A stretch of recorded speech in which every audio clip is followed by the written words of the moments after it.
So tell me a little bit about Learning Roots and what it is and how did it kind of come about? So Learning Roots started when I was a teacher, actually. I was trained to become a teacher, and I was always looking for something that I could sort of contribute to beyond teaching. I didn't really go into teaching to become a teacher.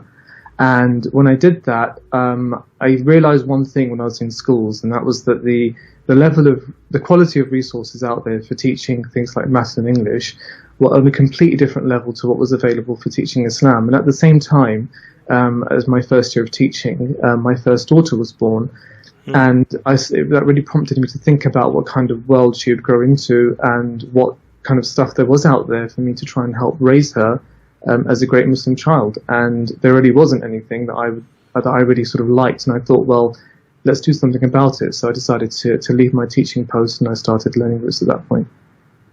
How long were you a teacher for? Technically, a term. Technically, a term. Okay. So I started. I did my year of training. So after that, I got a post as a maths teacher in secondary school in London, and then I decided after a term, probably after 2 weeks of starting, actually, that I wanted to do something different. As I said, I didn't go into teaching to become a teacher. I went into it to sort of see what's available within education, and I found that area as something that was calling me. Okay, amazing.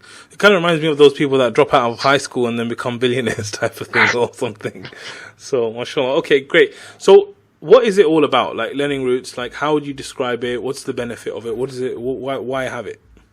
So at the core, it's all about helping parents raise great Muslim children. That's the kind of thing that I wanted it to do for me when I first started.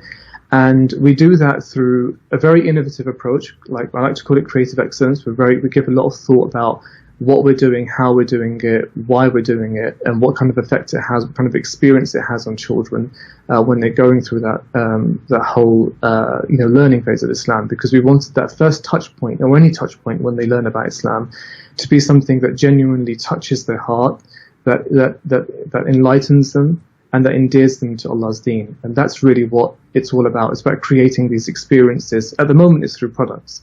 Through physical products or books or stories or flashcards or games that we produce. But the aim is always the same, and that's to create that endearing experience that has a lasting effect on the child in a way that really brings them close to Allah Azza wa Jalla and His deen.